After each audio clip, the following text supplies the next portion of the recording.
Sir जय हिंद। Group captain UK Devnath sir, जय हिंद। बहुत बहुत शुक्रिया समय देने के लिए। Thank you sir. जय हिंद राजेश। थैंक यू सर, आपने समय दिया, शुक्रिया इसके लिए। मेरे जो व्यूअर्स थे उन्होंने कहा कि सर से पूछे कि क्या इम्पैक्ट इस अग्निपथ अग्निवीर स्कीम का इंडियन एयरफोर्स पर पड़ा है। क्या इम्पैक्ट पड़ा है सर, क्योंकि अब तो 4 साल हो गए हैं, शायद नवंबर दिसंबर में पहला बैच भी बाहर आ जाएगा। राजेश, इंडियन एयरफोर्स पे बहुत बड़ा और बुरा, या मैं कहूं कि इंडियन एयरफोर्स में बहुत बुरा और बड़ा बुरा असर पड़ा। वो ऐसे है कि देखो, एक तो हमारे जो एयरफोर्स के अग्निवीर हैं ज्यादातर टेक्नीशियन होते हैं। एग्री। तो ऐसे भी देखो, माइंड सेट ऐसे है कि वो बंदूक लेके बॉर्डर पे खड़ा होने का माइंड सेट नहीं होता। सीआरपीएफ ज्वाइन करेगा तो बंदूक लेके झारखंड में नक्सलवादी से लड़ने का माइंडसेट नहीं होता है। तो रेडार टेक्नीशियन ना, है तो एयरफ्रेम फिटर, है तो वो मिराज 2000, रफाल, सुखोई 30 का इंजन ठीक करने वाला। अब उनमें कोई उत्साह नहीं है कि वो बीएसएफ ज्वाइन करें, सीआरपीएफ ज्वाइन करें। दूसरी चीज है, इंडियन एयरफोर्स को बहुत बड़ा नुकसान हो रहा है।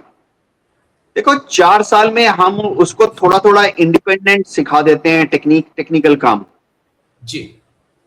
जब उस अग्निवीर 2 साल 3 साल का होता है तो समझो एक पायलट आके कहता है जी मेरे जहाज को जो इंजन है वो वाइब्रेट कर रहा है, वाइब्रेशन आ रही है।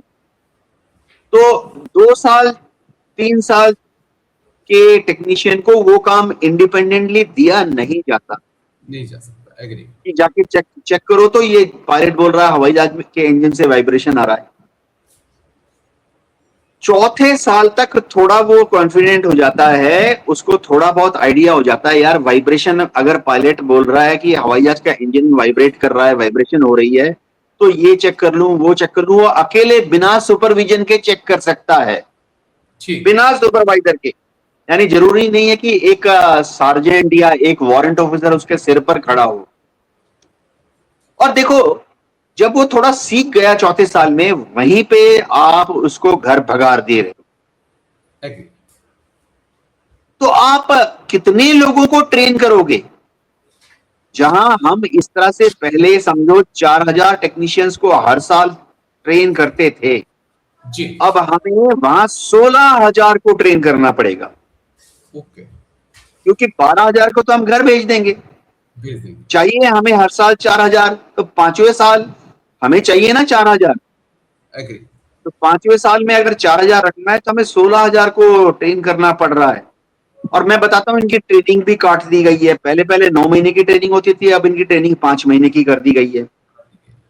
फिर यूनिट में जाके भी इनकी ट्रेनिंग कम कर दी गई है। पहले यूनिट में इनकी ट्रेनिंग काफी लंबी होती थी, क्योंकि सबको मालूम था कि बच्चा अब हमारा है।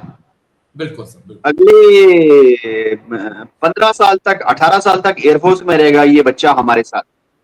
तो अच्छी ट्रेनिंग करते थे, लंबी ट्रेनिंग करते थे, काफी गहरी ट्रेनिंग करते थे, टेक्निकल। अब यूनिट में ट्रेनिंग जो है वो हल्की फुल्की कर दी गई है। क्यों? ये सोच के यार पता नहीं, हम इनमें से 100 को ट्रेन करेंगे। यूनिट लेवल ट्रेनिंग की बात कर रहा हूं, जो कंटिन्यूटी ट्रेनिंग होती है, कॉन ट्रेनिंग बोलते हैं। यार 100 को ट्रेन करेंगे इतने मुश्किल से, यूनिट में 75 तो चले जाएंगे, बचेंगे 25। तो ऐसा करते हैं कि वो 25 को सीरियस ट्रेनिंग 5वें साल के बाद से देंगे। तो इनकी यूनिट में जो सीरियस ट्रेनिंग होती थी वो तीसरे साल, चौथे साल बंद हो गई है करीबन, क्योंकि जब घर ही जा रहा है तो उसको एडवांस ट्रेनिंग देके फायदा क्या है?